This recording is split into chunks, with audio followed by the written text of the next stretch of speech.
E aí, pessoal, sejam bem-vindos para mais um vídeo aqui do canal O Vício. E hoje estou aqui novamente com o Renan Barcelos E aí, pessoal? Dessa vez e eu o não fui o Murilo último, Oliveira. fui É, citado. eu Estamos aqui de volta. alterei a ordem hoje. Inclusive, Renan vai começar com as indicações hoje. Não, pô, no último vídeo que É, eu fiz sobre isso eu comecei. Não aí foi, não? foi? Então o Murilo começa. Mas falta explicar o motivo do vídeo.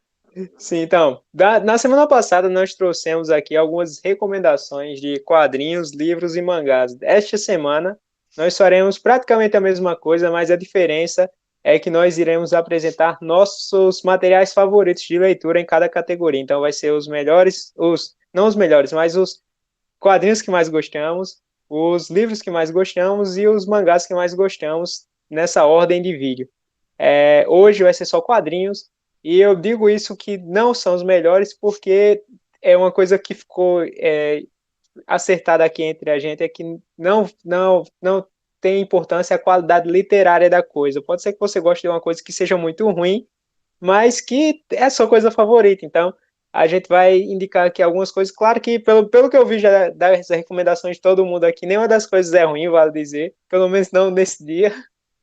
E aí a gente vai poder recomendar essas coisas para vocês como nossos quadrinhos favoritos. Se vocês quiserem, também tiverem interesse, fica também, vamos falar um pouco sobre essas coisas e espero que vocês curtam esse vídeo.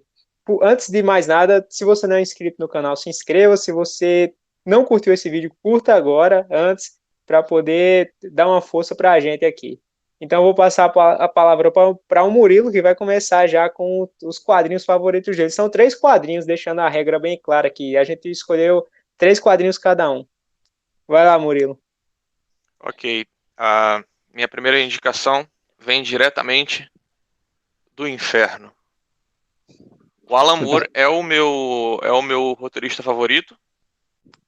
Tenho praticamente tudo dele. É, E a obra-prima do Alan Moore, para mim, não é o Watchmen, é do inferno, com certeza. Aqui ele trabalha a história do Jack o Estripador, que até hoje não ficou claro quem era esse assassino. Ele existiu, ele matava prostitutas, ele estraçalhava prostitutas, mas nunca ficou claro a identidade do Jack Stripador. Então isso acabou gerando teorias e material para filmes e tudo mais, livros. E para mim a versão definitiva da história de Jack Stripador é aqui o do Inferno do Alan Moore. E diferente do Ghost in the Shell, por exemplo, que eu comentei aqui com o Miguel no episódio sobre os mangás, que tem aqueles apêndices que são extremamente chatos e você precisa fazer duas leituras, uma com os apêndices e outra sem os apêndices, para você poder ter sei lá, para você ter uma leitura mais fluida sem os apêndices, porque eles são realmente chatos, densos. Aqui não, aqui tem os apêndices do Alan Moore no final, e por página, você tá na página e você tem o apêndice correspondente àquela página. E, cara, é uma delícia ler com os apêndices do Alan Moore, os comentários do Alan Moore sobre aquelas páginas, sobre aquele momento, o que ele pensou, para onde ele viajou, enfim. Os apêndices aqui do Alan Moore são extremamente enriquecedores. A escrita do Alan Moore, falando sobre apêndices, falando sobre coisas como foi a produção da história, é tão interessante quanto a história. E vale muito a pena ler junto com os textos do apêndice junto com a história. Então, minha primeira recomendação, com certeza, do Inferno. Recomendadíssimo. E aí, Renan, passa aí a palavra para Eu você. pensei que você ia falar, se aproximou assim da câmera. Não, primeiro eu queria Não, eu perguntar tava pro só, tava só, Murilo tava só aguardando ali, assim, ó. quanto tempo você ficou pensando pra ficar pensando nessa piada aí do recomendação, veio do inferno? Comecei a pensar ontem, eu preciso de uma piada. Aí fui dormir, fiquei pensando um pouquinho. Aí hoje de manhã eu consegui chegar a Ok. ela. Bom, minha recomendação não, nesse caso, uma das minhas HQs favoritas é uma HQ que eu li tem pouco tempo e que foi lançada aqui no Brasil tem pouco tempo também, que é a arte de Charlie Chan Rocketeer. Que essa aqui é uma obra do Sonny Liu que aborda um personagem quadrinista que seria um quadrinista de Singapura e a obra vai falando sobre a história desse quadrinista, sobre a vida dele e colocando vários recortes do que ele passou, dos momentos dele, do desenvolvimento dele como quadrinista, inclusive com vários rascunhos e tudo mais. misturados com detalhes políticos da região de Singapura, a evolução da política de lá, acontecimentos históricos e tudo mais. É uma HQ que lembra muito o estilo, talvez, de Persepolis, embora tenha uma pegada muito mais como se fosse uma obra mais jornalística, porque vai usando a vida desse personagem para falar sobre o país Singapura. E só que o lance é que esse personagem ele não existe. Inclusive eu que peguei a HQ para ler sem saber de nada sobre ela, eu fui lendo e lendo sobre o personagem, pensando, rapaz, esse cara aqui existe? Porque assim, o autor brinca com essa ideia de sobre o personagem de querer criar uma vida para ele. E realmente ele cria uma vida pro cara, fala sobre a infância dele, os primeiros amores dele, o desenvolvimento dele como desenhista, e vai mostrando tudo isso com vários estilos de desenho diferente, porque as obras que ele escreve sobre o Charlie, as obras do Charlie Chan, não tem um estilo de desenho diferente. Esse estilo vai evoluindo conforme o tempo vai passando para o personagem e é misturado com comentários do próprio autor, como se ele estivesse de fato falando sobre uma pessoa histórica, fazendo uma obra sobre uma pessoa histórica. Mas na verdade é um personagem que ele criou que é usado para apresentar a, o país dele. Então acaba sendo uma HQ bem metalinguística e que, porra, funciona deliciosamente bem. Realmente é uma obra que me impressionou muito, talvez por eu ter sido enganado pelo autor, mas é que fica aí como li tem pouco tempo, mas eu acho que já está aí como uma das minhas favoritas. Bem, eu vou começar por ordem, talvez, das que eu mais gosto. Vou começar com Sandman, que para mim é minha HQ favorita. Neil Gaiman se tornou meu autor favorito depois de ler Sandman, principalmente. Então, eu vou recomendar também um livro dele também. Eu praticamente tenho tudo Neil Gaiman, tudo que sai eu acabo comprando, exatamente porque eu comecei a ler Sandman com ele. Então, vale dizer também que aqui essa capa aqui, que eu acho sensacional, foi o que inspirou o Itachi lá do Naruto. Pode ver que, tipo, todo mundo tem aquela foto do Itachi com um corvo no olho, mas já tem aqui na capa de Sandman, tá ligado? Eu não sabia disso, não. Na verdade, eu Tá nem sei ligado, que foto né? de Não trás tá é essa. ligado, né, Murilo? Aham. Que tem o Sharingan de um lado e do outro lado um corvo no olho. Tem essa é a imagem praticamente de todo fã de Naruto coloca lá no celular e quando vai botar lá, mostre seus papéis de parede, tá ligado? Aí tem sempre o Itachi com o corvo no olho. E aqui tá a capa do Sandman, tem um pássaro no olho do sonho, né, no caso. Então, eu sou muito fã dessa HQ.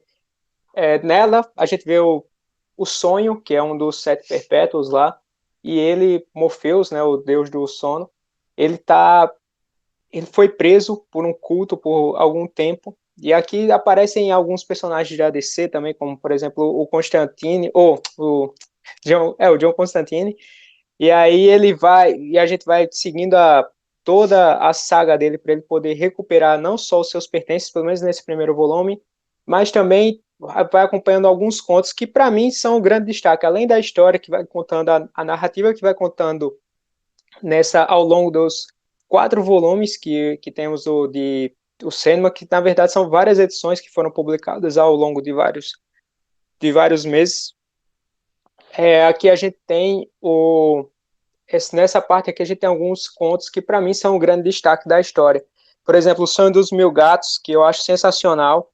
Tem também um conto com um cara que se torna imortal, que ele transforma o cara em imortal e o cara, tipo, todo ano tem uma praga, por exemplo, vai acontecendo alguma desgraça e ele vai participando, mas mesmo assim ele tem interesse em continuar vivendo e isso é bem característico do ser humano. Por exemplo, a gente tá agora vivendo a pandemia, o cara, do mesmo jeito, ele passa lá, poxa, eu passei pela peste negra e foi uma desgraça, não sei o que, aí, tá, então você quer morrer agora? Não, ainda tem muita coisa para viver, bicho, não sei o que, ele vai falando, claro que não é, tô parafraseando, mas é basicamente assim. E aí, eu, eu gosto muito da forma como o Neil Gaiman brinca, que, tipo, é legal porque aqui, é, ele mostra que tipo, para ser uma história adulta não precisa ter violência, não precisa ter um cara que seja parrudão e esteja quebrando todo mundo, matando geral, tá ligado? para ser adulto, não precisa ter isso. Você pode ter uma história adulta sem precisar usar esses recursos. E eu sei que algumas pessoas podem até estranhar a quantidade de foco, como o Neil Gaiman gosta de coisa muito fantástica. Acho que alguém tá com eco agora, talvez Tá dando, reflita. é o Renan.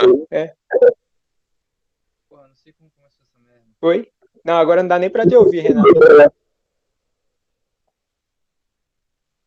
Então, eu já ouvi algumas reclamações da quantidade de elementos fantásticos, mas isso é uma coisa característica do Neil Gaiman, isso se repete em vários livros dele, isso se repete em várias obras dele, e mesmo assim eu acho que é um charme que tem desse autor, é uma coisa que ele se dá bem, é uma coisa que ele sabe trabalhar muito bem, e hoje em dia, tipo, até livros infantis, eu tenho do autor, que até eu leio para meus filhos, e eles adoram também, e eu recomendo demais que você leia Sandman.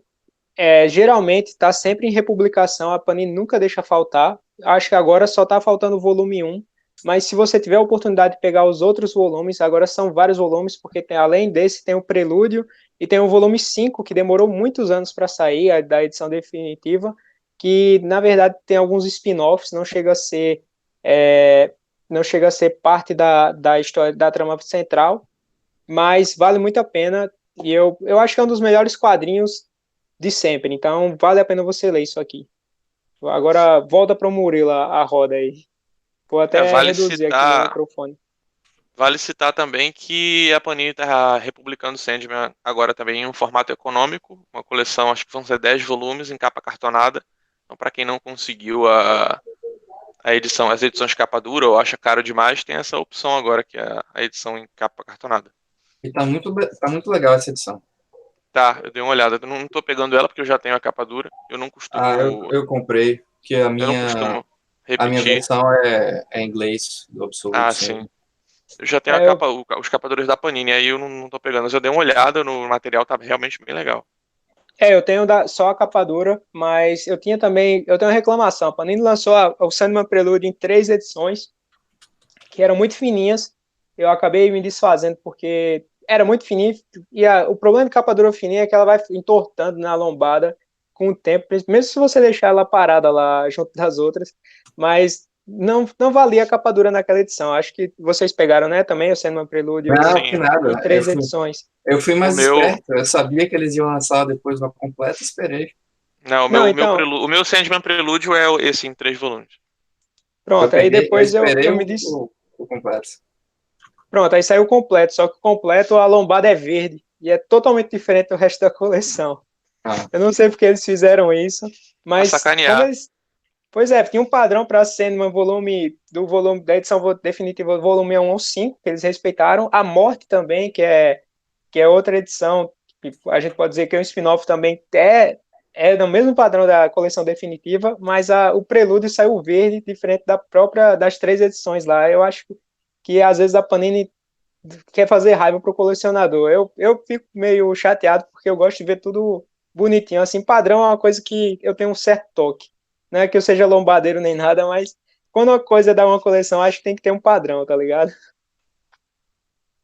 é chato Mas pode mesmo. passar. Mas Passar para o Murilo aí. às vezes não é nem culpa da Panini, pode ser imposição editorial, então de repente a DC que É. gosta de fazer a gente passar raiva. Bom, vamos lá. Minha segunda indicação é The Walking Dead. Eu gosto muito de The Walking Dead. Essa aqui é a edição 25. Acho que a Panini tá lançando agora, acho que é a 27, se não me engano, falta pegar ainda. Enfim, cara, The Walking Dead é algo que eu gosto bastante. Eu tomei conhecimento de The Walking Dead na época que surgiu a série de TV. Aí eu fui atrás, vi que tinha um HQ e descobri que tinham 3 volumes que tinham sido lançados aqui no Brasil pela HQM. Na época não existia série, não existia nada, então nem tinha por motivo do título aqui no Brasil ser The Walking Dead, então eles traduziram o título pela HQM era Os Mortos-Vivos. Eu fui atrás desses 3 volumes, comprei, devorei os 3 volumes, não me aguentei, fui pra internet. Eu odeio ler coisas online. Não é nem, eu sou contra scan, não, mesmo se for digital, oficial, eu não gosto de ler digital. Mas mesmo assim, The Walking Dead foi o único título, o único quadrinho que eu li completamente online, porque eu não conseguia, simplesmente não conseguia parar. A HQM, depois, com o sucesso da série, deram continuidade, eles foram até a edição 2017, eu acho, eles foram bem longe até. Faliu, a editora faliu, pensei que tinha deixado todos nós órfãos, mas a Panini retomou The Walking Dead, tá seguindo aqui com um formato um pouquinho diferente, um pouquinho maior, porque o formato da HQM era aquele formato paraguaio, um pouco menor que a edição americana. Mas enfim, The Walking Dead é muito legal, eu gosto bastante porque é uma história zumbi, uma de apocalipse zumbi, onde o apocalipse zumbi não é exatamente o foco, e sim a sobrevivência das pessoas, como o ser humano lida com isso. É meio que, eu gosto muito porque é meio que um estudo da sociedade em um cenário de apocalipse zumbi. Então a gente não tem, por exemplo, o motivo do porquê esse apocalipse zumbi começou, e isso nem interessa, isso nem importa, porque o mais importante realmente são as relações e são o comportamento das pessoas, o comportamento do ser humano diante desse apocalipse. Indico bastante The Walking Dead. Ok, Walking Dead também lia nessa época aí da HQM. Conheci antes de virar mainstream também, antes da série e tudo mais. Quase que eu trago aqui para falar dele. Mas eu resolvi trazer Y, O Último Homem, que foi uma das minhas primeiras HQs ocidentais que eu li inteiro, numa época de adolescência em que eu lia muito mais mangá. Então, Y eu comecei a ler por Scan mesmo, nem era lançado aqui na época. E, porra, eu curti muito a obra, eu curti muitas referências que o autor traz, que é o Brian Cavalgan, e realmente veio a se tornar uma das minhas favoritas. Eu nem sei se, assim, se é de fato uma das minhas favoritas, se eu fizer uma lista por ordem, mas devido à relevância que teve na minha história como leitor de quadrinhos, eu resolvi trazer ela aqui. Ela conta a história, né, de um evento apocalíptico que teve na Terra, que foi um dia em que todos os homens da Terra morreram. Assim, começaram a tossir sangue e morreram, como se fosse de uma hemorragia interna. E nisso, o único sobrevivente foi o protagonista, que dá nome à história, que é o último homem, o Yorick Brown, e o seu macaco, o Ampersand, que, na verdade, não foi só os homens que morreram, a maioria dos animais do sexo masculino acabaram morrendo. E o Yorick, lá nos Estados Unidos, a única coisa que ele quer no início da história é se encontrar com a namorada dele, que ele estava conversando com ela no telefone, ela tá na Austrália, numa viagem sabática, quando a ligação corta, quando tem um evento, a ligação corta, e os efeitos imediatos acontecem, como, por exemplo, a maioria dos pilotos são homens, então vários aviões começam a cair, a maioria dos operários é homem, a maioria das indústrias é gerida por homens, então a sociedade entra numa espécie de caos, porque é uma espécie de crítica também a como essas profissões são dominadas por homens, em sua maioria, e a HQ não fica reforçando assim, o mundo precisa dos homens, não é essa a proposta da HQ. Inclusive, a HQ discute bastante essa questão das diferenças entre os gêneros, mas ela não puxa sardinha para nenhum deles em nenhum momento. E a partir quando acontece isso, o Yorick se vê num mundo completamente mudado, em que as relações entre as pessoas, agora apenas mulheres, muda bastante a forma como elas encaram os homens que não existem mais, tanto que tem mulheres que acham que isso foi correto, são umas personagens que são membros de um culto lá, que o autor estabelece, com mulheres que sentem um saudosismo meio bizarro quanto aos homens, e a maioria das mulheres que está apenas tocando sua vida dentro de uma situação que mudou completamente para elas e que elas precisam sobreviver e ocupar espaços em que muitas delas até queriam ocupar, mas não estavam acostumadas. E sendo o último homem, e portanto um recurso, o Yorick acaba sendo acompanhado por uma agente do governo que obviamente uma mulher que sobreviveu aos acontecimentos e precisa proteger ele porque ele pode ser responsável por uma repopulação do planeta. E também por uma doutora, eu esqueci a especialização dela, eu acho que ela é bioengenheira, biogeneticista, que estava fazendo estudos sobre aquele tipo de... esqueci a palavra, fazendo estudo sobre gravidez. Esqueci, me ajudem aí, galera. Vocês estão me ouvindo? Sei lá, maternidade. Não, porra. De fazer a pessoa engravidar sem ter relações sexuais.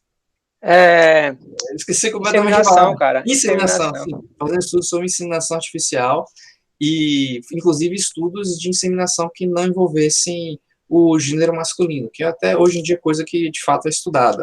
E, se não me engano, está até em um estágio relativamente avançado. E nisso, esse trio improvável vai percorrendo os Estados Unidos, contando várias situações complicadas que envolvem tanto a existência do Yorick como o último homem, como os eventos que aconteceram, enquanto o personagem que o único poder dele é fazer referências à literatura e é praticamente um zero à esquerda nas situações de confronto que eles acabam encontrando e cria mais problemas do que ajuda o grupo a sair disso. Ele está apenas tentando chegar na Austrália para encontrar a namorada dele. E é uma HQ realmente muito boa, que está aí há muito tempo para sair uma série, mas nunca sai. Eu acho até que não vai sair mais pelo tempo que... Volta e meia a gente vê notícia, a série aconteceu isso, isso e isso, mas não sei, essa acho que não vai sair não. Mas fica aí a minha recomendação, são 5 volumes, a Panini já lançou todos os 5, e de fato é uma HQ excelente. De fato é muito boa mesmo. Então, voltou para mim. Eu vou recomendar aqui uma série que eu também gosto muito. Antes de mais nada, quero comentar aqui, a gente também só tá falando, até agora toda recomendação tem uma desgraça. A gente começou com o do Inferno, que é um serial killer. Aí passa uma galera dormindo um bocado de tempo enquanto o cara tá preso. O Renan já mostrou aí também um monte de homem morreu. The Walking Dead, que tem a parada aí, só tem desgraça aqui.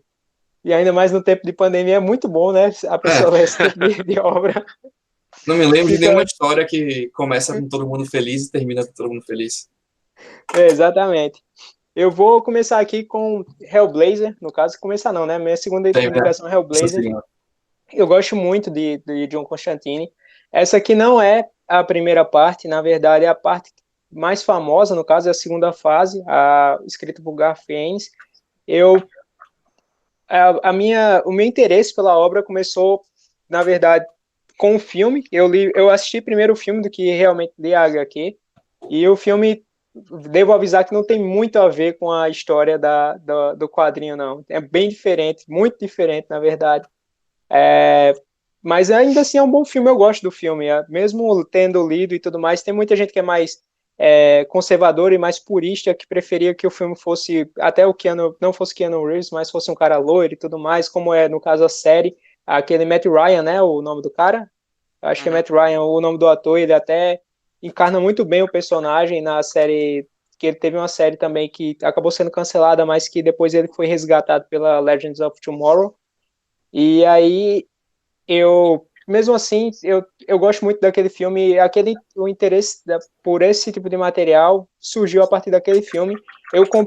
Quando eu comecei a comprar Hellblazer, eu não comecei por essa parte, da Hábitos Perigosos, que foi até a história que inspirou o filme, em que o John Constantine descobre estar com câncer de pulmão. Eu já peguei numa fase já como é o nome dele? Azarello.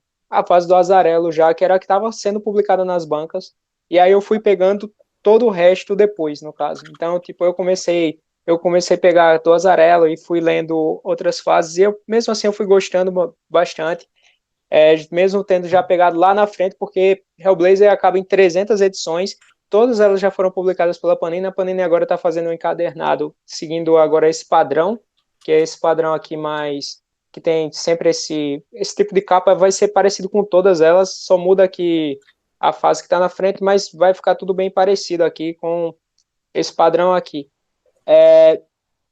Eles começaram com a fase clássica, que dá origem ao personagem, mas com certeza a fase mais emblemática, a fase que mais marcou o personagem, é a fase Garth Ennis, embora, por exemplo, seja a preferida de todo mundo, eu gosto muito de outras fases. Eu acho que, claro, tem sempre um pouco de... Posso falar? Varia muito a qualidade. Oi? Pode falar. A minha preferida é do Delano. Pois é, então, é a anterior a essa, né, no caso. Aqui dá origem ao personagem.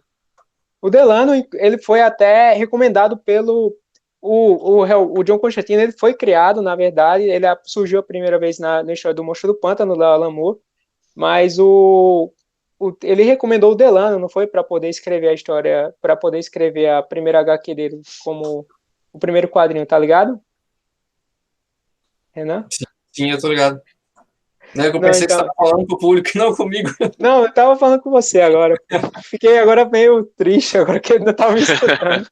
Não, eu tava escutando, mas eu não sabia que era para mim. Eu pensei que Então, era... o Alan Moore recomendou o dele. Embora, tipo, o Alan Moore tenha falado várias vezes que ele já chegou a ver o John Constantine, tá ligado? Ele disse que o cara existe e tudo mais, que ele já viu o cara passando e tal. O que eu não sei, vai ver o Alan Moore é esquizofrênico, é uma possibilidade, que ele escreve muita coisa legal. Cara, é um mago. E às vezes também pode ser só onda dele, que ele também gosta muito de tirar onda com a galera, né? E aí, mesmo assim, eu acho que, tipo, eu não acho que a Delano é a minha favorita, mas eu gosto também muito da do Delano. E eu acredito que até as últimas fases talvez sejam mais fracas. A da Denise Minion também eu acho fraca, que eu acho que só tem 2 edições. Tu chegou a ler, Renan? Não, cara, então, eu só li até o fim da fase do Garfienes, aí eu tô esperando terminar. Eu também tô com Ah, tudo, tô com todas que lançou até agora. Inclusive, eu tô gostando desse formato da Panini e já tá quase chegando no final, já, quer dizer, quase não, mas já passou da metade. Devem estar faltando aí uns 12 encadernados para uma coisa assim. então, dos outros encadernados, eu acho que, na verdade, já lançaram todos, né, até agora. Tipo, É, a mas não publicação nesse formato. já chegou na parte, não nesse formato. Eu acho que só falta agora as 2 últimas fases, não? Saiu da Denise Sim. Mina já também, e agora só faltam as 2 últimas fases. Se eu não me engano, salvo engano também. Eu tô pegando também elas. Eu acho que, tipo, tem até uma fase também do Warren Ellis, mas é só um encadernado, porque ele deixou logo lá. E tem outras, é porque a Panini publicou aqui em várias edições, e agora ela está publicando nesse formato, numa coleção só. Tem algumas que só saíram na revista Vertigo, que eu também comprava só por causa do John Constantine, e acabei lendo outras coisas dentro, como Scalpo, mas que a revista infelizmente foi cancelada. E que era um mix, né, da Vertigo lá. Enfim, eu recomendo isso aqui demais, eu gosto muito, é a minha série favorita depois de Sandman, e eu tenho muitas boas lembranças com isso aqui. Até porque foi uma das coisas que quando eu voltei a colecionar, foi uma coisa que eu comecei a comprar logo. E eu recomendo demais que você leia, por isso que eu não vou entrar muito em detalhes, mas basicamente John Constantine é um falastrão, é um cara sacana demais e que sempre vai arrumar a forma mais inusitada para sair de alguma situação que vai trazer algumas consequências ruins, mas que ele sempre vai se dar bem no final, enganando alguma pessoa ou fazendo algum tipo de artimanha. Vale a pena isso aqui ler, até pelo próprio personagem. O personagem é a grande atração dessa HQ, com certeza. As aventuras dele talvez sejam ofuscadas pela personalidade dele. Fica aí a recomendação. Pode Bom, passar para o próximo aí. eu Só. vou de. Eu vou de Blockbuster agora. Eu vou de Os Supremos. Eu tô aqui com o Supremos 2, mas aqui representa o 1 e o 2. Que é. Supremos 3 é uma merda, não leiam. Supremos 1 e 2 tem o roteiro do Mark Millar, quando ele ainda escrevia bem, e do Brian Hitch. Brian Hitch na arte, quando o Brian Hitch também desenhava bem. Cara, o Supremos é muito marcante pra mim, porque eu tinha ali, sei lá, meus 13, 14 anos, quando eu li o Supremos pela primeira vez, e foi um baque completo, porque eu jamais na minha vida eu tinha lido algo desse jeito, algo tão cinematográfico. Eu lembro que eu me assustei quando eu li, pensei, porra, isso aqui é um filme. Isso aqui é praticamente um filme. Foi assustador e então ficou muito marcado pra mim. Eu colecionava na época aquela. Aí, com o passar dos anos, eu fui acompanhando até a época da publicação do Supremos 2. Era publicado aqui no Brasil na Panini, pela Panini numa mensal que se chamava Marvel Millennium Homem-Aranha, que era uma mensal basicamente do universo Ultimate. Tinha o Homem-Aranha Ultimate do Bendis, tinha os X-Men Ultimate, que era do Mark Millar, e depois passaram a ser escritos pelo Brian K. Vaughan, do Y, e até pelo Robert Kirkman, do The Walking Dead. Ultimate X-Men é bem legal. E os Supremos, do Mark Millar. E eu acompanhei na época, então é um negócio muito marcante para mim, muito nostálgico, lembra muito esse período ali da adolescência. Então, mas eu já reli algumas vezes na vida adulta para poder ter a certeza de que era realmente bom. E sei lá, se era só coisa da minha nostalgia, mas cara, eu leio os Supremos hoje. Eu entendo que tem muita frase de efeito tosca do Millar, tem aquela coisa formulaica, meio trash do Millar, mas eu não consigo deixar de gostar, eu acho genial. Eu sei que não é exatamente genial, mas velho, sei lá, eu acho Supremos 1 e Supremos 2. Eu comecei por Do Inferno, depois passei pra The Walking Dead. Mas eu acho que, como o Renan falou, a questão de listas, se eu fosse elencar e colocar no topo, eu colocaria Supremos 1 e Supremos 2, com certeza. É isso. Essa foi a minha carta de amor aos Supremos. Perfeito. Engraçado que eu lembro de você metendo pau no Supremo junto com o John. Não. Tava metendo pau não. Eu tava falando das coisas bizarras que tem, e deixei bem claro aqui que tem muita frase de efeito bizarra, tem uns negócios meio trash, mas de uma forma geral o Supremos é mágico, cara. Eu sempre deixei isso claro. Mas o Supremos acabou sendo um dos grandes... uma das grandes inspirações para o universo cinematográfico da Marvel, né? No caso, tem muita coisa. Sim, que eles absorveram. É aqui que aparece. Logo uma das primeiras edições do Supremos tem aquela reunião deles ali, né? Onde eles ficam brincando quem interpretaria quem no cinema. E o Nick Fury fala que o Samuel Jackson interpretaria ele, se existisse um filme. E o Nick Fury, na época, já foi desenhado com base no Samuel Jackson. Tanto é que quando a Marvel foi construir o seu universo cinematográfico lá no Homem de Ferro 1, quando eles já tinham essa ideia, chamaram o Samuel Jackson para a cena pós-crédito, devido a essa referência aqui dos Supremos. E também no Capitão América, eles recriam aquela cena do que o Capitão América pula sem o paraquedas. Tá ligado? Enfim, tem frases magníficas, tem momentos magníficos da história dos quadrinhos aqui, como... o Capitão América, você acha que esse A aqui é inicial de França? Porra, velho, é melhor. Diga aí qual é a melhor frase. A melhor frase? A melhor frase. Ah, cara, não sei, tem muitas. Não, Hulk espada! Realmente, Hulk espada é imbatível. E tipo, ficou meio datado, né? Ficou meio... tipo... Um adolescente que pegar isso aqui e ler hoje chegar no Hulk espada, ele não vai entender muito bem. Porque espada era aquela. Não, pra época era perfeito. Era aquela gíria do. Acho que foi cunhada pelo Cacete Planeta, que é um programa que não existe mais há mais de uma década. Também não entende. Então, acho que espada, cara, como sinônimo pra heterossexual, eu acho que não funciona hoje em dia. Mas pra época realmente era perfeita a tradução. Não, eu ainda acho a melhor tradução porque fica bem parecida com Esmaga, né? Não, sim. Pra época foi ótimo. Hoje em dia, né, não é todo mundo que entende, não. Mas eu acho que hoje em dia também as pessoas não aceitaram muito bem a HQ, até porque hoje a galera é muito mais dura, né, com esse tipo de piada e essas coisas que tem na HQ. Tem aquele... E sem contar que os Supremos tem aquele Capitão América cowboy do Millar, que ele leva, inclusive, pro universo 616 na Guerra Civil, praticamente o mesmo Capitão América. Eu discordo disso. Que isso, cara? Como é que você consegue discordar? Na Guerra Civil. Hã? A gente pode até fazer um podcast discutindo a Guerra Civil aí, porque ainda assim vou discordar de vocês. Mas enfim, a minha cena favorita do Capitão América nos Supremos acaba nem sendo essa do A, da inicial de França. É aquela, logo depois da luta contra o Hulk, onde o Banner tá lá, aí pede desculpa. Desculpa, capitão, eu não queria ter feito isso. Aí o capitão, tudo bem, filho, venha cá. Vamos cuidar desse machucado no seu rosto. Mas, capitão, não tem nenhum machucado no meu rosto. O capitão dá uma bicuda na cara dele.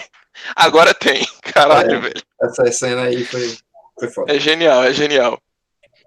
Fora que depois o capitão ainda se aproveita lá do problema conjugal da galera. O Capitão ainda Capitão se América mete no meio do casal lá. É bem legal, pô. Supremos é massa. Eu é curto massa, é bastante. massa. Ok, minha terceira HQ que eu vou falar agora, uma das minhas Ah, favoritas. só queria citar mais uma Ok, coisa foi. que eu esqueci.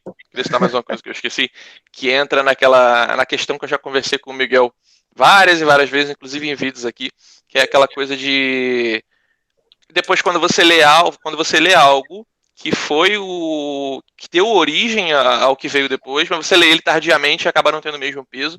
Foi o que aconteceu quando eu li Authority, por exemplo, porque o Supremos, o Miller se inspira muito no Authority do Warren Ellis, que inclusive tinha arte também do Brian Hitch. E como eu já tinha lido Supremos e como eu acho o Supremos uma coisa incrível, quando eu li o Authority acabou não tendo o mesmo peso para mim, apesar de eu gostar muito de Authority. Acabei não curtindo tanto o Authority quanto eu curtiria se eu tivesse lido, né? Que talvez se eu tivesse lido o Authority naquela época, aquele Murilo adolescente tivesse lido o Authority, hoje o Authority eu estaria mostrando o Authority aqui, não os Supremos. Só queria deixar pontuar isso daí. Em um universo paralelo, né, Murilo? Tá, Em um universo tá muito paralelo, a certo. gente tá gravando agora. No E eu universo tô lá paralelo que a mostrando. NASA descobriu recentemente, né? Eu tô lá mostrando o Authority de trás pra frente. Ok. Minha terceira HQ que eu vou aqui falar, que é uma das minhas HQs favoritas, é Habib, de Craig Thompson.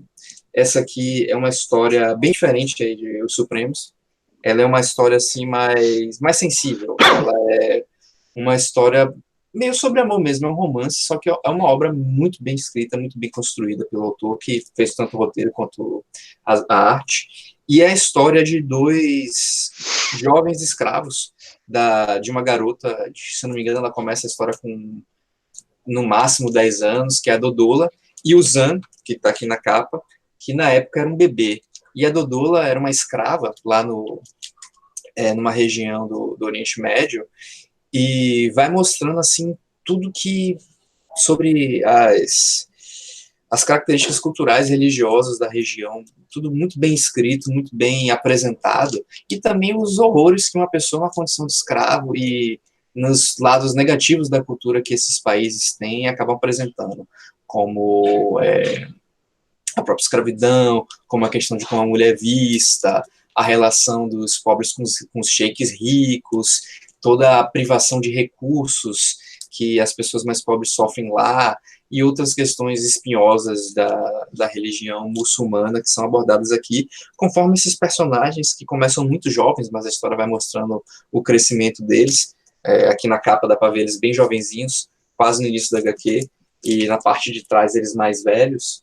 E, caramba, a forma como vai construindo a relação deles, da Dodula com o Zan, e também com os eventos que eles acabam vivenciando dentro da obra, é tudo muito... Poxa, eu li quando eu acho que eu tinha uns 19 anos, 20 anos, e para mim foi muito, assim, encantadora a HQ, a forma como eu vi, assim, coisas que que eu conhecia, né, de ouvir, às vezes vem em jornal, mas que não tinha lido de uma forma tão pessoal numa obra. Realmente me impressionou bastante quando eu li. O autor também tem outra obra, que é o Retalhos, que eu acho bem legal. É também um romance, mas é muito mais convencional, digamos. É bem escrito, mas se passa nos Estados Unidos, dois jovens, classe média, e aqui em Habib eu acho que é tudo muito mais ousado, muito mais assim, expansivo na forma de você ler e de abrir seus horizontes e de um esforço também do autor de estar criando a obra. Então fica a minha recomendação da Companhia das Letras, apesar de eu ter comprado há muito tempo, ele também está sempre sendo reeditado e eu acredito que está até com promoção na Amazon agora. Eu tenho dois comentários a fazer. O primeiro, do Renan aí. Habib, eu lembro que no começo acho que da era dos youtubers de quadrinhos, era um dos quadrinhos que apareciam em praticamente todo vídeo que a galera fazia recomendação. Eu acho que hoje em dia não fazem tanto mais, por isso que eu acho curioso também que tu tenha trazido, porque eu acho que hoje em dia as pessoas não recomendam mais, mas é muito bom também. Eu tenho também, eu Sim, é gosto muito. excelente. Não, nessa época tinha um quarteto, né? Que era obrigatório de todo youtuber de quadrinhos indicar, que era o Habib, o Retalhos, o Persepolis e o Maus. Esses Isso. 4 aí, eles sempre seriam indicados. E na verdade, Sempre estavam assim, dos quadrinhos publicados no Brasil, se você pensa quadrinhos como um todo, não só entrando em heróis ou em mangás, eu diria que eles ainda assim são, assim, se você vai citar 10, dos melhores quadrinhos, eles acabam entrando, porque eles são de fato excelentes.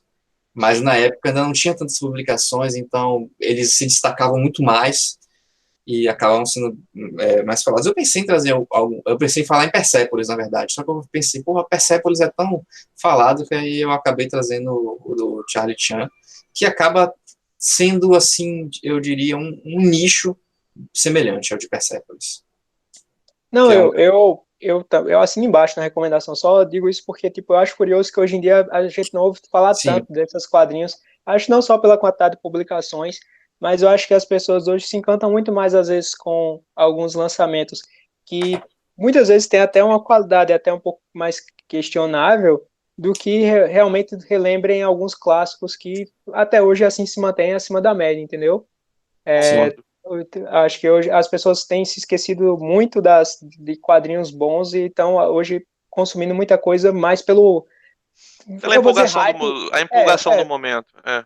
exatamente. E aí se esquece Também, dessas como já a recomendações. obra já é muito falada, a pessoa acaba, não, já falaram demais. Só que aí, às vezes, quem está começando a ler quadrinhos agora não pega essas recomendações de obras que são excelentes e que não estão esgotadas nem nada, apesar de terem sido lançadas há bastante tempo, porque estão sempre sendo relançadas. Inclusive, na verdade, elas estão sempre em listas de mais vendidos, né? Então, eu acho que a galera até hoje está comprando bastante.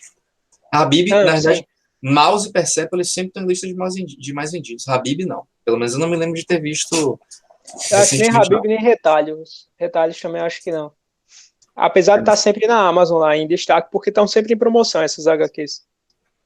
mas Mas Mouse e Persepolis acabam sendo mais com lembrados. certeza. Mas acho que Mouse e Persepolis tem professores também que recomendam muito É nas verdade. escolas, e aí isso tem um peso também. Porque sempre principalmente a galera que estuda para Enem também tem recomendação para ler Mouse. Ainda mais na época em que o nazismo e o fascismo são tão falados, né, novamente. Bem possível. Mouse aí deve estar vendendo bastante mesmo. Então, segundo comentário, aproveitando que o Murilo já terminou as suas recomendações, eu fiquei surpreso quando o Renan falou de romance e tudo mais, eu lembrei que Murilo também era muito fã de Saga, eu até achei que ele ia trazer Saga até, Eu cheguei a mas pensar. Tá até aqui, ó. Tava até separado aqui. Cadê? Ah, não, tá aqui não. Mas enfim, eu cheguei a pensar até em trazer essa. Então, Cheguei a pensar até em trazer essa não liga. tá aí, então não pensou. Você esqueceu. Não, pensei sim. É porque eu pensei que se eu for trazer saga, eu teria que deixar alguém de fora. Aí provavelmente eu ia deixar de fora The Walking Dead. E eu tenho uma história com The Walking Dead. Aí saga acabou não, ficando de mas fora. é engraçado. Se fosse uma lista com mais coisas, eu traria. Com certeza eu traria saga. Eu traria um queridinho meu aqui também, ó. Scott Pilgrim. Com certeza eu indicaria também numa lista maior. Mas enfim, A cara de em inglês, esse colorido. É Scott porque eu Pilgrim é acho muito que, bom. tipo, nesses vídeos que a gente tem gravando, eu acho engraçado porque a gente vai criando uma expectativa na indicação dos outros com o tempo, Quem... baseado já no histórico que a gente tem. Pois é. Não, então eu vou terminar aqui, para mim, para fechar. Eu peço desculpas às vezes porque eu acredito que eu me expresso melhor, às vezes, escrevendo do que falando, então eu tenho uma certa dificuldade, às vezes, para deixar uma pessoa empolgada com as minhas Não, eu recomendações. devo dizer que quando eu estou escrevendo, se eu esqueço uma palavra, eu pesquiso. Aí, em vídeo, se eu esquecer, fudeu. É uma Pois é, merda. então, eu fico um pouco nervoso, eu vou suando aqui enquanto eu vou falando. Depois eu tenho até que botar essa roupa para lavar, tanto suor que eu fico nervoso às vezes falando aqui. Fica aqui a explicação de algumas pessoas às vezes não pegarem minha linha de raciocínio. Então, deixo aí, expresso isso. Mas a última que eu tenho aqui é Planetary. Eu tenho essa edição ainda, que são divididas em 4 volumes, que a Panini publicou há muito tempo atrás. Eu não sei mais nem que ano, mas eu acho, vou dar uma olhada aqui.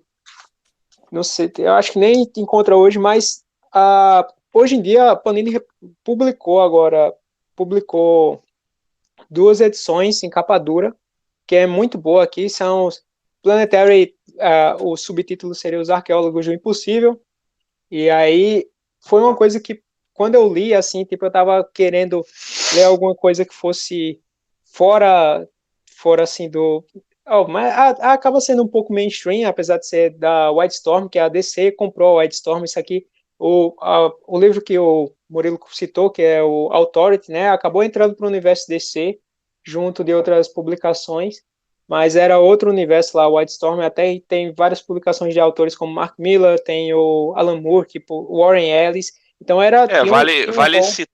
Vale citar que o Planetary, inclusive, se passa no mesmo universo do Authority e do Stormwatch. A Jane Sparks chega a ser até citada se não me engano, pelo Elijah Snow no Planetary. O White Cats, né, também. Sim. Não, o White Cats eu não sei. Eu sei que o Stormwatch e o Authority se passam no mesmo universo do Planetary. Porque, no caso, nesse já eles têm os elos por causa da Jane Sparks, né, também. Sim, eu até gosto, na verdade, eu até gosto de considerar o Planetary, acho que fica muito bom assim. Eu gosto de considerar o Planetary como a última parte de uma trilogia do Warren Ellis na Wildstorm. Acho bem legal.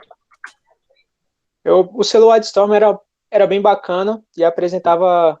E o universo deles, eu acho que, tipo, dessa era que tinha um pouco de mais dose de violência, com certeza eram as publicações mais legais.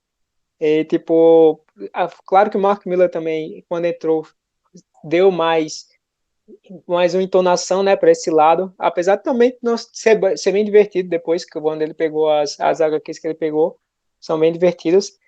E, tipo, no Planetary, tipo, na época que eu li, eu fiquei muito empolgado, não só pela quantidade de referências que faz nessa HQ, tem muita referência para muita coisa.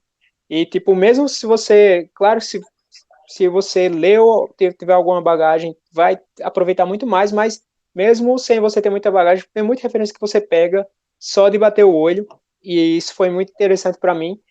Tem a história aqui de Elijah Snow, que é um cara que passou uns 10 últimos anos sem fazer nada, parado lá, ele começa acabadão, mas aí a organização planetária vem atrás dele para ele se juntar para o grupo de 3, que é financiado pelo Quarto Homem, que também tem um plot twist bem legal no volume, acho que é no volume 4. Não li não, não li não. Diga não.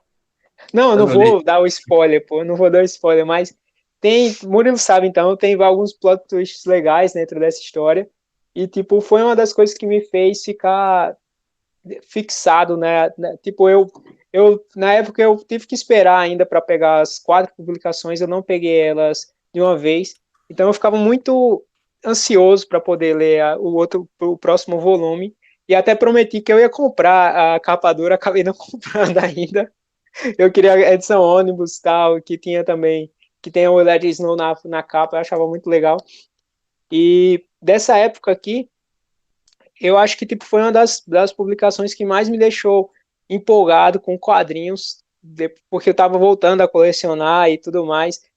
Então foi na mesma época que eu comecei a comprar de novo Hellblazer e Sandman. Então por isso que essas 3 HQs para mim são minhas favoritas, porque elas me abriram assim um grande horizonte para os quadrinhos, apesar de que tipo eu acabei depois sendo contaminado pelo mainstream de verdade. Então tá, Marvel e DC tem muito mais Marvel e DC do que publicações desse tipo, apesar de eu ter todos os quadrinhos que foram indicados aqui pelos meus colegas, ilustres colegas aqui, que também são recomendações muito boas. Mas mesmo assim, eu acho que tipo, se você puder ler Planetary, vale a pena dar uma lida, você vai gostar bastante. Ele não, apesar de ter o selo DC, ele não faz parte do universo DC, como eu disse, foi um universo que foi adquirido, mas que depois, acho que foi incorporado ainda, não foi alguns elementos da Wildstorm depois, no universo DC, posteriormente, ou não? Em algumas novas publicações. Não sei, eu não sei se... Eu acho que não apareceu não. Eu acho que não, eu acho que ficou sendo como se fosse um universo separado do universo DC. É porque depois eles têm aquela... Assim, não chega a ser... Eu sei que tem aquele crossover com o Batman, mas não chega a ser parte do universo de fato, né, no caso. Mas tem um crossover com o Batman depois, que eles têm Planetary Batman, que vocês leram, né, também. Uhum. Eu não li. Ou o Murilo não tá lembrado? O Murilo citou assim, não, mas eu sei, teve. Eles lançaram até, a Panini lançou, acho que até em capa dura, se não me engano. Não, acho que saiu num capa cartonada grandão, eu acho. Ah, foi? Pra mim era capa não, dura. Acho que você tá certo.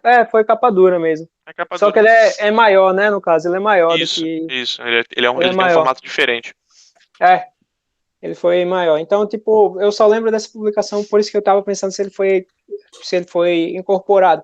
Mas, de toda forma, é um HQ que vale a pena, junto para ler também, como o Murilo falou. Com certeza, se você pegar Authority também, como é o nome da outra? Stormwatch, Stormwatch. vale a pena você ler tudo. Que É porque a Jenny Sparks e o que é a protagonista a principal personagem do Authority tem uma relevância muito, muito grande também no Stormwatch. Ela tem uma equivalência com o Elijah Snow, né? Eles são os bebês do fruto de uma século, se não mesma me engano. época. Se não me engano, tem, ou não, acho que o termo é esse, os bebês do século. Uhum. Eles têm isso aí em comum. Então é bem legal. E aí, que no caso que eles ganharam, tem uma certa habilidade especial, né, por assim dizer, por causa disso. É.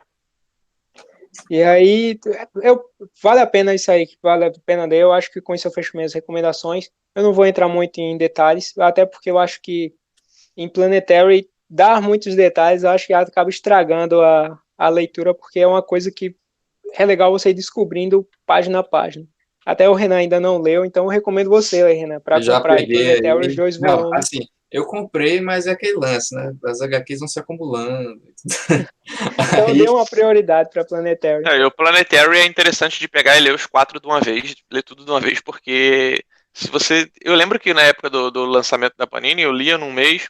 Quando eu ia ler o segundo, velho, já não tava lembrando das coisas. E tem alguma. Tem alguns termos, tem algumas coisas que são bem, bem confusas, sem contar as referências da porra toda que o Ellis coloca aí. Então é interessante. Aí depois eu fiz uma releitura, lendo tudo em sequência, os 4 volumes, e fluiu bem melhor. E depois ainda fiz uma outra releitura que foi lendo em sequência o Stormwatch, o Authority e finalizando com o Planetary, que foi uma leitura mais enriquecedora ainda. Depois que você conhece no universo Wildstorm, no caso, né, pelo menos esses daí vai ter uma leitura melhor, mas também tem muita coisa Marvel e DC que ele faz referência aqui, que também vale a pena para quem já é fã da Marvel e DC pegar também. Algumas coisas mais na cara, como por exemplo Quarteto Fantástico, também é referenciado aí, e, e outros elementos. Vale a pena mesmo. Eu Aí acho que tem tipo, as referências mais claras, aí depois ela tem as não tão claras assim, mas ainda assim claras, tipo Tarzan, tipo James Bond, aquele. Tem aquele outro também, aquele que era publicado em revistas Pulp, que o The Rock vai fazer um filme até, qual é o nome? Esqueci agora. The Enfim, Rock. vai descendo até as referências mais obscuras, Godzilla, sei lá, o Mothra, aí vai nas referências vão ficando cada vez mais obscuras, aí fica cada vez mais difícil de você entender. Mas é bem legal, bem legal. Eu só acho uma eu pena curto muito. que a Panini lançou esse Planetary aí em capa dura, mas o Authority não falaram nada. Eu tava com a É, expectativa de lançassem também. é. Cara, eu acho que não deve sair tão cedo agora, principalmente com esses problemas que a gente tá tendo, até porque o dólar tá lá no alto. A JBC já falou, por exemplo, apesar de ter anunciado a publicação do Inuyasha, já anunciaram que pode ter aí um problema de preço novamente, por causa que o dólar tá alto, é tudo com papel, o papel fica mais caro, as gráficas vão ficando mais caras, e a gente sabe A que a licença, maioria das coisas da Panini é publicado lá fora, apesar deles terem agora, ou publicado não, é impresso lá fora, apesar deles terem agora uma parte de impressão aqui no Brasil, que tem umas gráficas, né, que eles fazem agora também o trabalho no Brasil, que até também fez elevar mais o preço, e a gente sabe que também nas gráficas brasileiras também é ainda mais caro.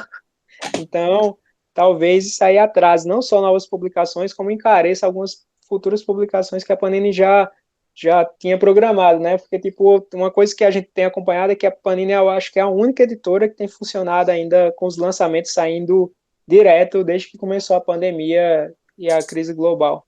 sim, ela é maior, né, e acaba tendo mais condições de estar fazendo isso. Mas mesmo assim, diminuiu bastante os lançamentos dela.